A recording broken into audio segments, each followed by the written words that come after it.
Naboïté. Moi, dans ma vie, j'ai eu à soutenir Kabila. Comme une ambassade, il y a Israël, la Katia. Il y a des bons à Fatih pour mon négliger. Pas mal de centres, oui, ça quoi. Pour les 100% bon. C'est un peu ça. Naï Nazalaki, un gestionnaire des comptes Facebook de M. Campbell. Donc, non solo là.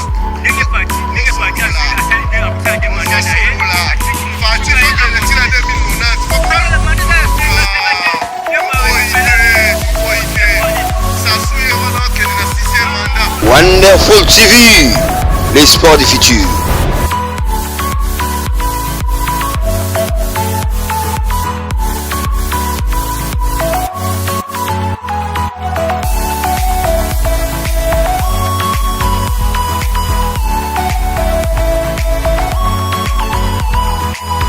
Wonderful TV, les sports du futur. Abonnez-vous massivement. Surtout à Wonderful TV, avec vous a épelé, il y a une émission à Bilo au Bolingara Mengi, où allons-nous avec le Congo? Nous avons qu'une loi Pina Congo la Bisso. Car en dernier Bomesano, les loups nous ont invité Nangaï. Sans plus tarder, n'a pas si bambote Nangaï, na PDG Nangaï. Junior Kamba place aux oies, mais la personne bambote et belé. Na pesi mbote na maman Aisha, maman la Bisso Moko, maman Mokonzi, na pesi mbote. Na pesi mbote na prophétesse Deborah na Kampala. Na pesi mbote na Daniel Kabila na Kisangani.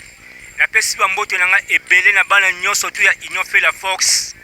Mbote na nga lisusu na ba Congolais nyonso tu o bozwami partout na monde entier, o bozwami na États-Unis, bozwami na France, bozwami na Tanzanie, bozwami na Rwanda, bozwami na Uganda, bozwami na Belgique, bozwami na Angleterre, na partout là, bozali, bamboti na bile belé, sans plus tarder, ceux qui n'ont même langage, na caméraman nangai Dani Mali, na réalisateur nangai Héritier Mbala, na Sengibo Fungulanga na mba invité. Wonderful TV, les sports du futur. Zongi na plateau na biso, nazana invité nanga o mesana ko yoka il tangu nyoso. Ndeko nangai Prince. Bonjour papa. Bonjour mon frère Nasser. Boni. Bon, bien, on appelle si bonne année parce que depuis l'année Sili, c'est notre premier jour de se rencontrer. Bonne année Nayo, bonne année à bas téléspectateurs tout bazolanda biso. Ouais, bah bonne année na biso nyonso tout balandi ya Wonderful TV, na émission na bino obolingaka mingi ou allons-nous. Naza si bomoni invité na biso obo mesana na eboye bien ndenga lobaka. Sans plus tarder, tokende mbala moko na kati ya masolo na biso. Ndeko Prince. Masolo eza ya koloba te oyo esalema na kati ya Congo biso toyebi tozaka na phénomène enrôlement. Enrôlement bandi na Kinshasa, enrôlement bandi na province belé mais carte wana nde problème. Carte misa batu bilingo ba makaku, carte misa batu ngo kola ba donc toyebite eza nini? Bon, premièrement, on a la Koloba et ça comme une épreuve on a bien ça. Bon, par rapport il y a ba carte baza ko imprimer en noir et blanc. On a photo na ngebima pas de mal hein. Dans un commentaire rebelle au PSAT parce que nous on est des sociétés civiles. Ils ont dépendre par rapport il y a pas centre par rapport il y a pas technicien au bazar pour faire enrôler les gens. Donc ça dépend par rapport il y a formation il y a pas expertise il y a pas tout bazar. C'est un peu ça. Donc CENI fait un bon travail. S'il s'agit de critiquer, il faut toujours les critiquer comme patriotes, comme des Congolais. Il ne faut pas tout critiquer Kaka pour le sentiment et abattre surtout pour même dans mon bébé. Mais ce qui j'ai à retenir, pas mal de centres où ils ont enrôlé 100% bon.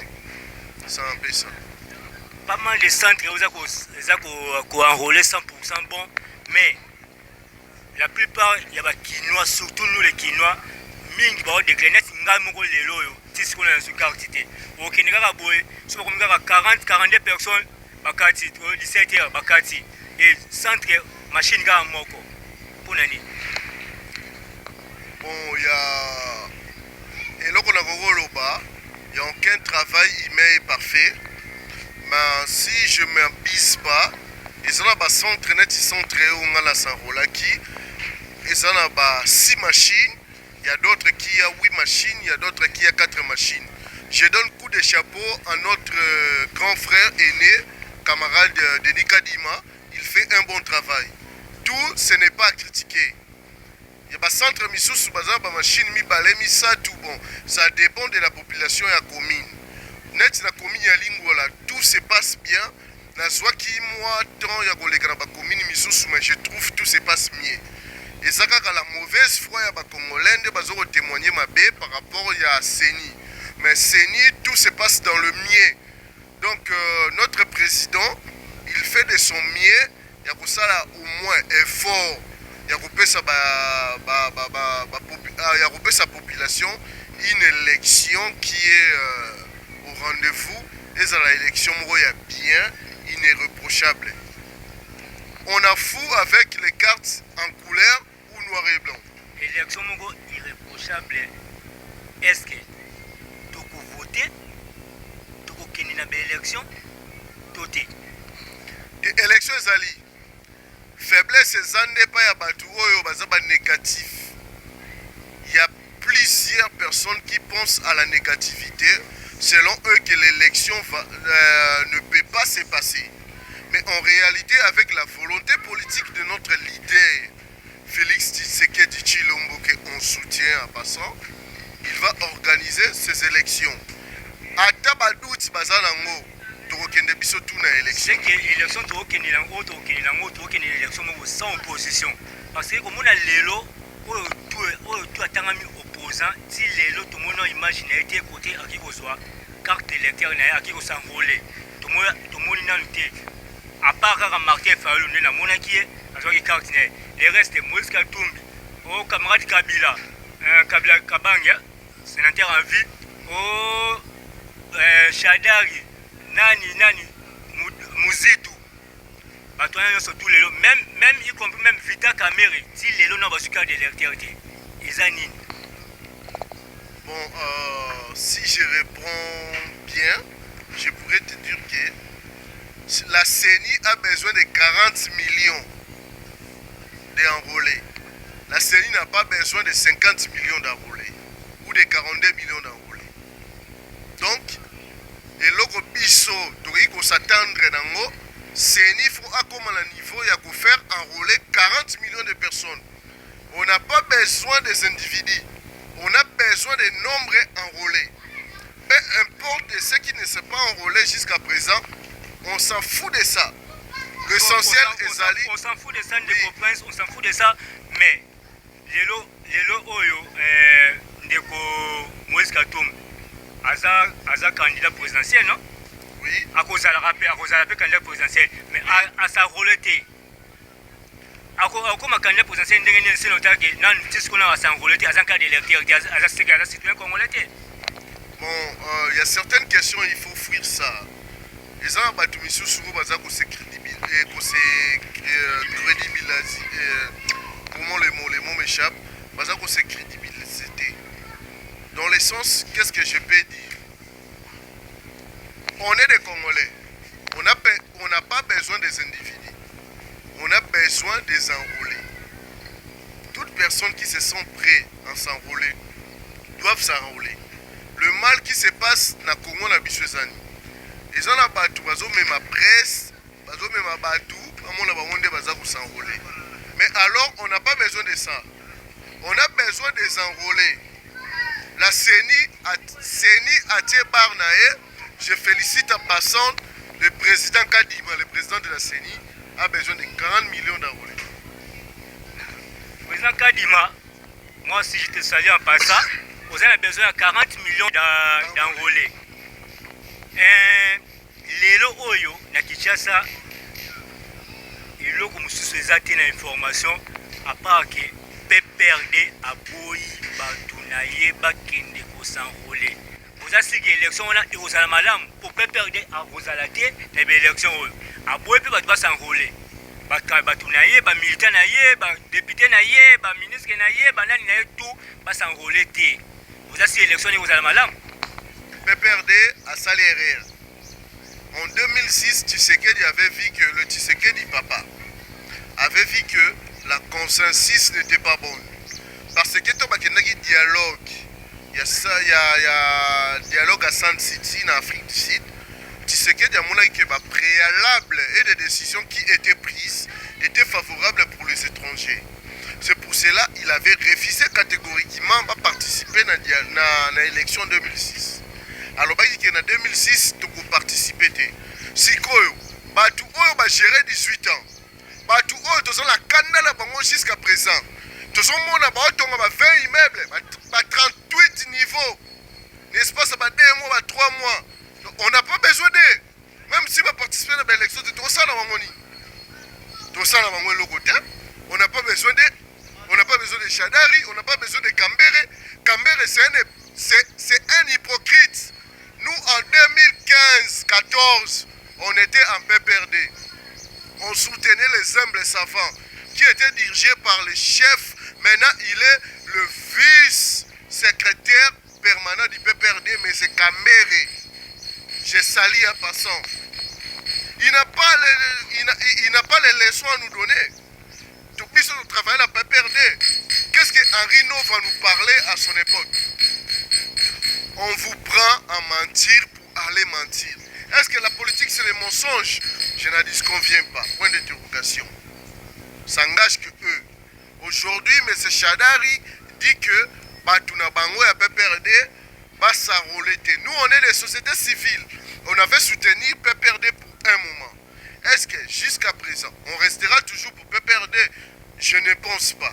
Point d'interrogation. C'est en eux de répondre à ces réponses, s'engage que eux. Naï Nazalaki, un gestionnaire des comptes Facebook de M. Kambere. Il est le président de l'hôtel Marguerite. Il a plus de 9 à 10 hôtels dans Kinshasa, ou soit au Congo. Est-ce qu'il a déjà pensé à donner aux jeunes Congolais les emplois? Non. Comment on peut soutenir des personnes qui n'ont pas des états d'âme? On ne pense pas. Ce qui est au Bongo, on a PPRD. Alors, pas prisonnier. Si on peut pas s'envoler. Bon, les questions où est les prisonniers, il faut toujours donner des initiatives à Denis Kadima, notre président, et c'est lui notre président de la CENI. Parmi les prisonniers, il y a des prisonniers politiques, comme camarade Jimmy Kitenge, un citoyen congolais, un droit où s'enrôler, un droit où postuler. Jusqu'à présent, les gens qui sont en prison, ils s'enrôler. Des connaisseurs, les années là, il ne faut pas te confondre avec l'époque. Tous à l'époque, il y a Kabila les fils. L'époque, il y a Kabila les fils. Personne ne peut passer à la télé, critiquer Kabila et peut rentrer chez soi sans être arrêté et embêté. Tout confondre avec l'époque. L'époque, il y a Ndeko Félix Tshisekedi. C'est ce qu'on appelle la liberté de presse. Il ne faut pas te confondre. Il y a beaucoup de journalistes jusqu'à présent manquent de respect à Félix Tshisekedi Tshilombo. Notre président de la République, il faut te payer beaucoup de respect, beaucoup d'estime par rapport à les efforts pour que le pays n'est pas comme un démocrate. Malgré il y a des gens qui ne veulent pas la démocratie que la dictature. Nalingi na répondre à une question oyo opposé plutôt ngai. Elingi olobaboué. Chacun est libre à tout ce qu'il dit, chacun est libre à ses propos. On ne peut pas entrer dans la vie privée des gens. Si moi, aujourd'hui, j'attaque nos frères du PPRD, c'est-à-dire j'étais en PPRD, moi je suis chef de la jeunesse de Lingwala dans le cadre de PPRD. na 2014 na bande kopartenir na Génération Émile Ngoï Kasongo, qui est actuellement le PDG de IEC. C'est un peu ça. Kambote Belé na honorable Émile Ngoï, PDG, DG ya IEC. Merci Mboni. Bon, si on peut, ce qui te continuer un peu, dans le pays Nabiso, toujours ce qu'on appelle des hommes droits. Il faut donner beaucoup d'opportunités à Fatih Beton, le président le plus costaud au monde, le président le plus ambitieux de tous les siècles du monde. C'est-à-dire, dans le Congo, tu ne reçois jamais président qui ait générosité à tous les Congolais. Ce que moi, il est Émile Kasongo, il a commis na Fatih Beton na kati ya union sacrée de Bangoïka Sanji. Ce n'est pas un mess à faire. Ils ont découvert à la personne de Fatih la volonté de changer la République démocratique du Congo. Yawana tolo babongo te tolo bape bongo te po toyebi na biso ma maladie na bango ndenge ezaka bamade ba politiciens so toyebi yango très bien bango baza bambisi bayesa biso ba bien kana bambisi bala na sikani mai echolaka azali wana koloba na ngai te no bayebi personne la personne de Fatih non koyoka mutu lokola koyoka mutu lokola chaku mende yoka kwa mutu wa mende kwa mutu wa mende ndenge bane koloba na kati ya mboka oyo elelo oyo mende azali ba Fatih ko banga teke no mende bazali bayebi po ba comprendre mende na Fatih non tikanga ndela répondre yo parce que je suis votre invité tikanga ndela répondre to klesika bala kin to klesika bala mboka bakido baza partout na monde entier to baka kino eza ba jeune na bango baza ba bisi bana kisika mai echola yo ndo zokende mabe tikanga ndela éclaircir yo ngana tika entre parenthèses yo teno entre parenthèses na boité parce que ozali journaliste mituna eza ya yo biyano eza ya ngai. Mais Fatih Beton, le président, les Congolais, les premiers citoyens de tous les Congolais, il mérite notre appui, il mérite notre amour, il mérite notre courage. C'est parmi les présidents Naboïté, il est notre prédécesseur. On ne peut pas les citer au temps actuel. Parce qu'au temps actuel, tout ça, nous Fatih Beton. Naboïté. Moi, dans ma vie, j'ai eu à soutenir Kabila quand il était président. Maintenant, tout ça, à l'époque, il y a Fatih Beton. C'est-à-dire, Fatih a amené ce qu'on appelle la volonté de faire placer la République démocratique du Congo dans les rails. Tout le monde critiquer.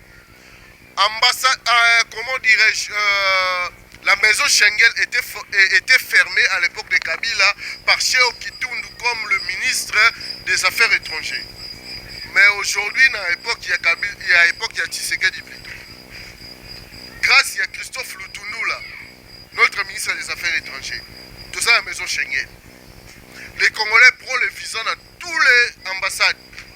Donc, comme une ambassade, il y a Israël, la carte, il y a Congo. Ce sont des choses à laquelle encourager. Gouvernement de Wario, il y a Sama Lukonde. ebandi kosombela baambassadeur na biso tuna bapays oyo bazali barésidence. On a plus de 18 résidences oyo déjà mais Christophe Lutundu là asombeli baambassadeur na époque na ye adedi et puis yoka mon frère na Afrique toza 53 pays. Si tu tiens dans le monde, tu as 260 pays. Sur les 200, sur les 400, sur les 900 pays au monde, où RDC a représenté, Fatih a sombi déjà plus de 400-900 ambassades. Peut adopter tous les ambassadeurs du monde, ma voiture de l'X et ma bis, où le gouvernement voyager et tambola la bis, il y a un ambassadeur. Il faut féliciter. Ce n'est pas quelqu'un à qui on peut jeter dans la rue. Bissonayo, il faut soutenir Fatih, même si en 2090. Pourquoi je dis cela? Fatih, le gouvernement a créé un ministre handicapé. Depuis à l'époque de Mobutu, qui n'a jamais existé. Il faut qu'on félicite Fatih. lelo azobunda atie mama Irène na place. Qu'est-ce que maman Irène fait? Maman Irène a oluka même à centre handicapé batamala bakisesu pour lelo akende kosala nini ko honorer ba handicapé. Lelo na ministère des affaires sociales yoka tozala na presse ya kojuge te naboyi te tikanga na silisa te naboyi te nasisa nano eloko na oloba mama Irène à travers le ministère des affaires sociales lelo azokende na tous les centres d'handicapés dans le monde aluka ba congolais nyonso tout sont des personnes vivant avec handicap. Tobo yena likamu.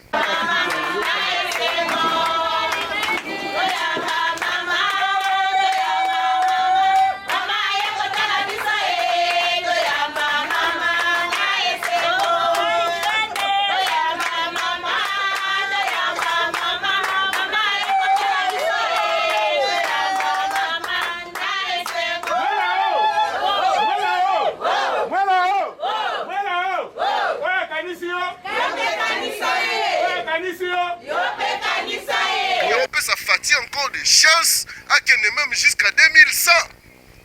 Si qu'on l'élo biso to se débattre pourquoi biso to ça bana ya bateau bazo vivre avec handicap.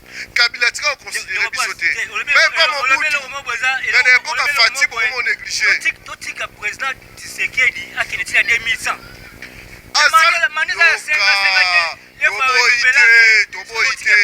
Sasuye wana kende na 6e mandat tozo solola na lobby te to kolanda bango tozo solola tozo solola ndenge fati asalide akosala de mandat fati faut que le tira 2090 faut beaucoup kata e mandat on n'a pas besoin de individu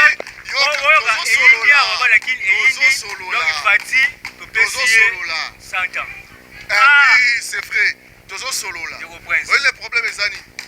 La première des choses que j'ai aimé avec Fati, il a ce qu'on appelle, il a donné la confiance à tout le monde.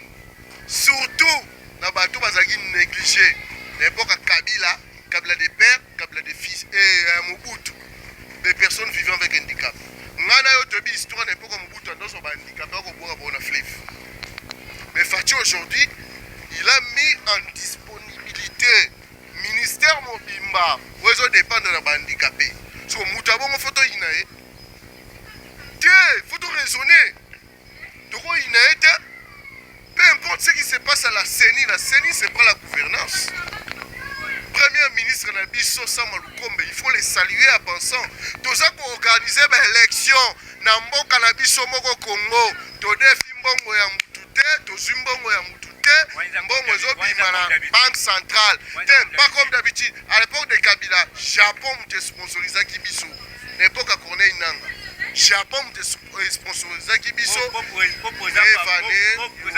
abima président tosalaki kaka baélection na mbongo na biso moko ya mboka yoka na boyi te na mbongo na biso ya mboka te bakosaki biso bamashine euta Japon balingaki à tout prix Shadar nde aleka bazwa batumba même centrale électorale oyo ezalaki na haut commandement en face ya IGF batumba nyonso wana balingaki à tout prix Shadar eleka mais na félicitaka président Kabila parce que il a joué le rôle de tout Congolais de batika ndeko Tshilombo aleka azala na biso Tshilombo. Ce n'est pas dit que c'est un cheval de bataille, non, c'est notre président félicité. Le président qui donne plutôt son cœur. La peuple, la population, aujourd'hui, nous avons bénéficié de ce qu'on appelle la gratuité. Qui a mené la gratuité dans ce pays? C'est Félix Antoine Tshilombo. Donc, il mérite beaucoup de nos estimes, peu importe nos appartenances. Il faut donc reconnaître d'abord volonté haute, c'est que dans un pour notre pays. Parce qu'on est dans un pays où les gens vivent dans la complaisance. La complaisance, cela veut dire quoi?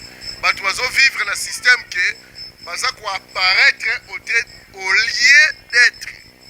Mais tu sais que dit, à même les bichons, à bandi, à casser le système où il y a complexe.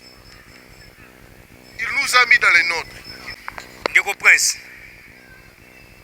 lelo tomoni ndenge olobi eza mpe bongo président Fati a créé ministère des personnes vivant avec handicap et comme ministre maître Irène Esambo Diata. Alors weza ba personnes vivant avec handicap, alors ba personnes vivant avec handicap baza pe na ba famille na bango entre autres bana na bango bazali bandeko na bango bazali baleki na bango bazali bayana na bango bazali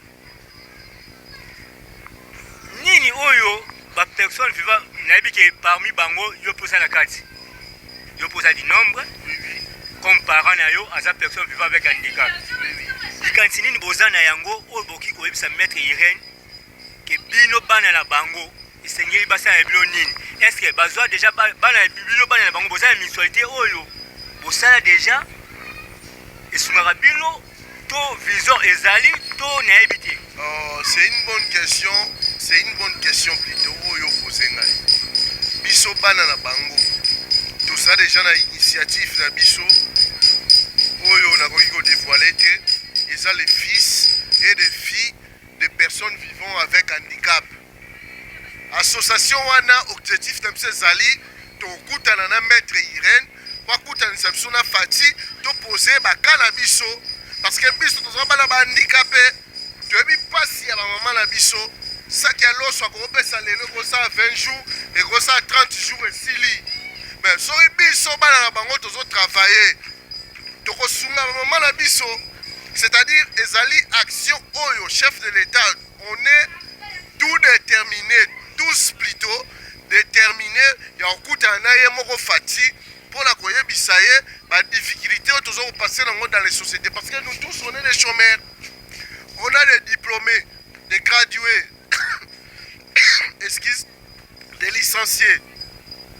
On a besoin ya komona ye moko Fati en premier toboyi nomination mama Irène te mais bongo biso bana ba handicapé oyo toza ba chômeur trop travailler te sort na biso ezani opesa mama na biso basaki ya loso oui baovote yo baovote mama Irène comme député bongo avantage nini oyo bango baza nango eza garantie oyo ekoko osala ke bango bavivre le plus longtemps parce que parmi eux bakomi na ba 60 ans ba 70 ans ba 50 ans biso bana na bango nde tokotravaille na place na bango po prendre soin na bango peut-être bino bana na bango eza génération oyo ya bino mais nakomona boye nakoyoka action nakomona boye nakoyoka nakoyeba mpe Kinshasa ndenge akobaki bamama na bino bazalaki négligé to bazwaki mpe tante ya koforme bandeko na bino oyo baya na bino wana seke baya na bino wana lelo bana bandikape lelo baza bavagabond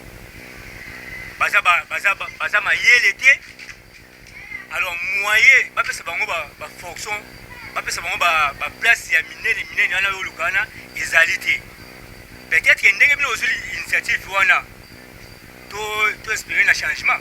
Oui mon frère, question eza kitoko na sepeli avec Fati Béton il faut mama Irène nde amema biso bana ya ba handicapé et pas ya ye moko Félix Antoine Tshisekedi le nombre 1 de la République, le personne à qui biso tout tient confiance. C'est par là, par sa capacité, il sait là où il doit nous mettre. On a des compétences. Comme moi, je suis gradué à sciences commerciales. Je maîtrise très bien la comptabilité. Donc, c'est-à-dire, lorsqu'il va me mettre à n'importe quelle entreprise, j'ai la capacité de pratiquer ce que je ai à l'université. Ma maman a biso leo bazana ba âge avancé, des personnes vivant avec handicap. Mais nous, ces enfants, on est à la capacité de travailler. En même temps, Yagoumema Fati Tshisekedi. Si en 2025, moi na Congo lelo confusion côté belé.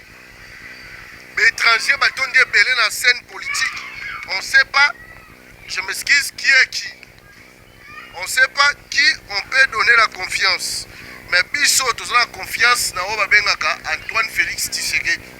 Parce qu'il est le fils de Etienne Tshisekedi Tshilombo. Etienne Tshisekedi Moulumba. Lui, il est Tshilombo. Mais nous tous, on a de confiance à Félix Etienne Tshisekedi. Parce que Félix Moutoumoko maîtrise bien Kinshasa, maîtrise bien le Congo. Même les conflits qui se trouvent à l'Est, Félix la maîtrise. Peut-être que Batouakoui ignorer, mais il sait de ce qu'il fait.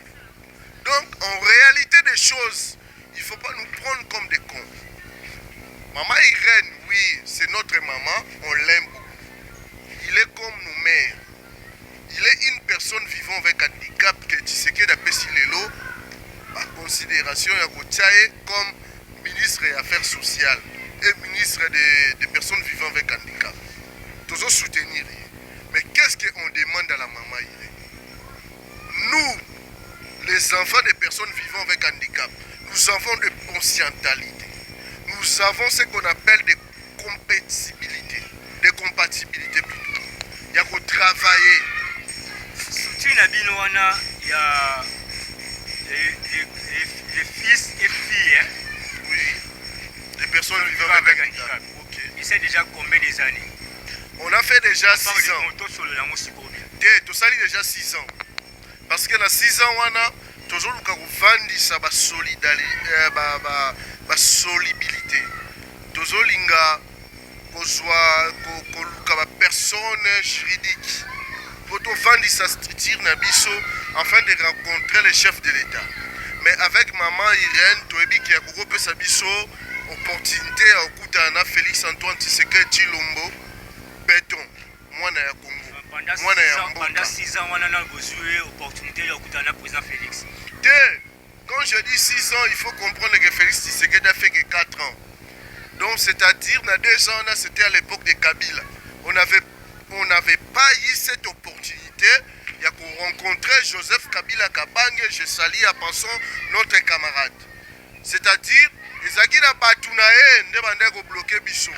Moi, je connais ex-ministre Ferdinand Kambere, je salue à passant. Je connais Nova Sakani, Henri Nova Sakani plutôt, le secrétaire exécutif à l'époque du PPRD, je salue à passant. Ils ne nous ont pas donné cette opportunité de rencontrer Joseph Kabila. Mais maintenant, avec Félix Antoine Tshisekedi, qu'est-ce que nous bénéficions comme les enfants de personnes vivant avec handicap? Lelo, maman na biso baza considéré parce que tout le monde a moko ya mokitani na bango maman Irène. Aza na kati ya ministère des Affaires sociales des personnes vivant avec handicap. C'est déjà un bravo à donner. Mais na biso babana na bango, to bi ke maman na biso baza ba plus âgé. Il faut pas considérer biso bana. De travailler dans le ministère, voilà. Une fois j'étais allé dans ce ministère, mais j'avais eu de larmes aux yeux. Pourquoi? Parce qu'il y a des personnes valides qui travaillent. Maintenant, toujours travailler, on est des chômeurs. Maintenant, qu'est-ce que le président Félix fait pour atteindre notre voie? Parce que si nous travaillons dans le ministère des personnes vivant avec handicap, on peut si bango sakia loso na décembre na des soso. Est-ce que l'on passe na bango? Je pense pas. Des soso ça repas il y a 2 jours. 2 jours encore. Maintenant, 1 mois à 30 jours. Que eux la reste de ces jours-là doit habiter. Yango tozo senga na maman Irène. A penser na biso bana handicapé. De vos presse. Oui. Vous senga maman Irène. Merci. Mais à l'époque, il y a le président Kabila. Tout le monde a dit personne vivant avec handicap. Moutouko, la gouverneur à banque. Gouverneur à banque, c'est-à-dire personne vivant avec handicap.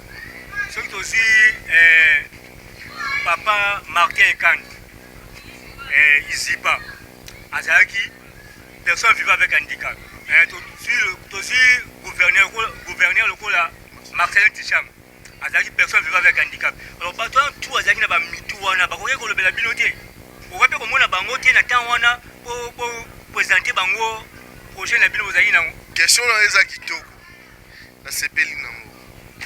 Papa Marcelin Chichambo à l'époque le gouverneur, je le salue à passant là où il est. Il avait ce cœur là de nous aider.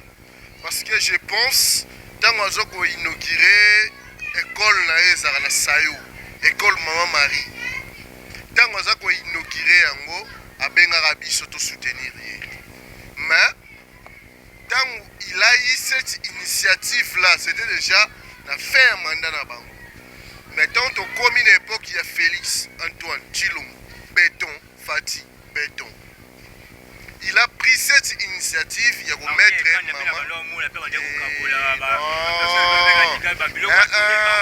il faut pas te confondre les choses. Martin Kanda parmi bana handicapé andozo ba proche na ye obazaki batu na ye yoka mon cher yo bien logo te tika biso to ebisa tout ça bana handicapé ye anda ko privilégier surtout batu obazaki en tout na ye ba pro Martin Kanga. Mais biso bana ya batu oyo to ebite place ni to ko senga a soutenir biso te ba maman na biso ba handicapé na mongo na bango ya pasi oyo ba mapa oyo ba oteka ba maki ba pétrole o ba misusu ba ke na koteka tina ba zandu nde batangisi biso bana na bango to komi leo ba licencié to komi leo ba gradué nde lelo toza sans emploi tozolela na Fati Béton na mama Irène ba raisonner biso kopesa saki ya loso lingolo bateke au sauver famille non saki ya 25 kilos dire na mweza 20 à 30 jours si le reste de ces jours là tu vivre team colonie ti fin de l'année non on n'a pas besoin de ça tous on a besoin que maman Irène sokaye ayoki kolela na biso bana ba handicapé alobi que le ministère na ngalo il y a des personnes valides qui travaillent na pesa bino pe bana ba handicapé misala pour sunga maman na bino. C'est ça que nous avons besoin. Fati Béton place à Zalia Zoyoka Ngai, Ayoka Mbela Oyo. Biso bana handicapé, toza la place musute ya kolela. To kolela kaka pa na ye. To kolela pa papa Molière te. Papa Molière azwa telemisi libungu lokola mwasi aza zemi ya bana 8.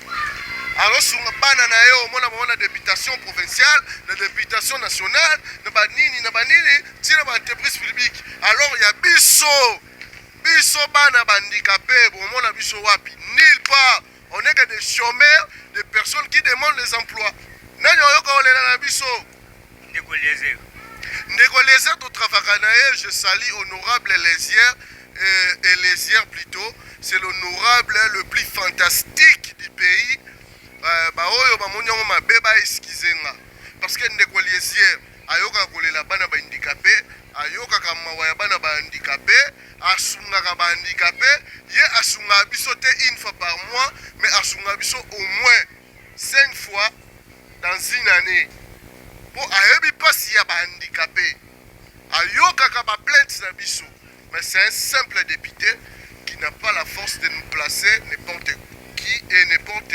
entreprise et n'importe comment mais on est toujours derrière lui ndeko Lézère na yebisi yo monsieur Lézère Tambwe yoza député national kobanga te ozali ve na biso ya lukunga biso ba petit na yo bana ba handicapé to peso lisusu mandat na ba législatif ou eza na fin de l'année to promettre déjà au koleka mais sunga biso to se retrouver biso pe to so la place où to so mériter étant que bana ba handicapé eloko na sengi yoka yango wana. Merci na balandi nyonso tu ya Wonderful TV. Honorable Lézère Tambwe oyoki ndenge bana ba handicapé ba lobby awe sika tozwami oyo eza pe centre ya ba handicapé nasi bomona nsima na nga banderole elelo baza koyamba ministre na bango mama Irène Esambo maître Irène Esambo Diata akoya lelo awo nasi bolanda ngo pe na chaîne na bino bolingaka mingi Wonderful TV bomona événement ndenini ekoleka mais bana ba handicapé baza kolela lelo zali kaka juste bapesa bino vision tokosowana bango le long et à large na bajour oyo eza koya na organisation na bango wana fils et filles les personnes vivant avec handicap tokoyeba baprojet na bango tokoyeba makanisi na bango tokoyeba nini oyo baza kokanisa mpona bajour oyo eza koya e nini oyo baza kokanisa mpona bamama na bango lobi bakoremplace bamama na bango bakoremplace bapapa na bango nini oyo ekosalema.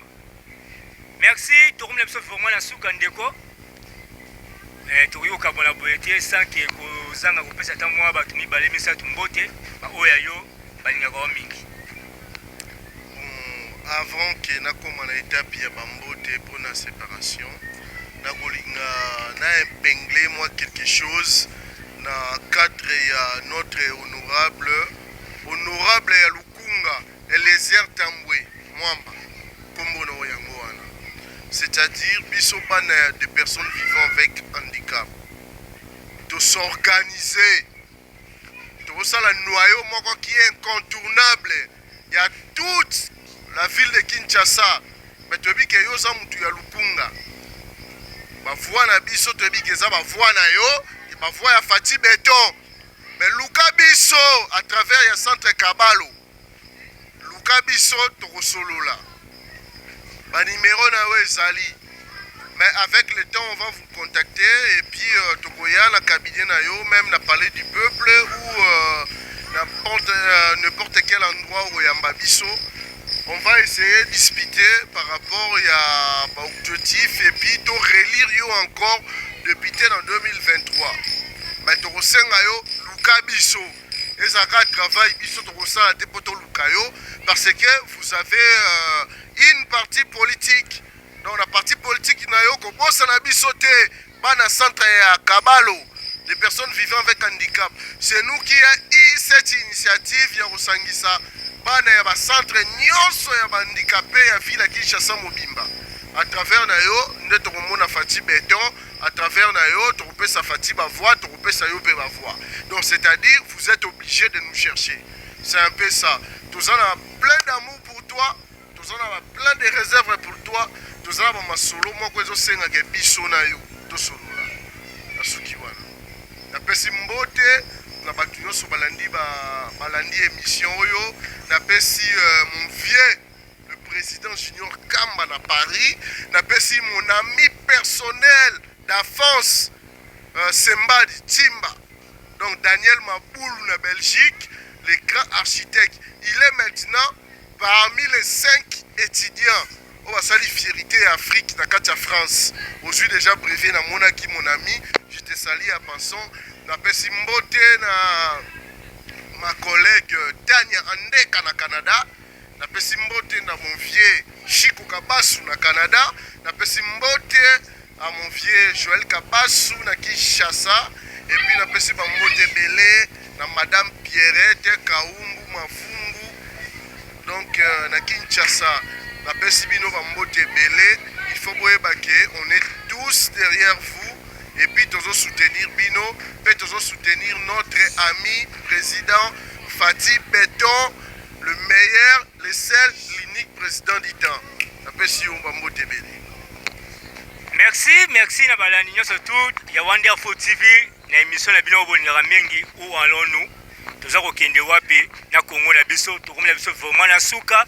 Merci na biki bozaki belé bambote na bino nyonso tout oyo bisika bozwami pe ba oyo bolandi biso. Merci, à la prochaine. Abonnez-vous massivement. On vous prend à mentir, allez mentir. Fait perdre à salir. Aujourd'hui, M. Chanari dit que n'a pas été. Moi, dans ma vie, j'ai eu à soutenir Kabila. Donc, comme une ambassade, il y a Israël, la Katia. Il y a des bons à Fatih pour mon négligé. Pas mal de centres, ouais, ça quoi. Pour les 100% bon. C'est un peu ça. Naï Nazalaki, un gestionnaire des comptes Facebook de M. Kamberi. Tout solo là. Fatih, faut que les tira 2009.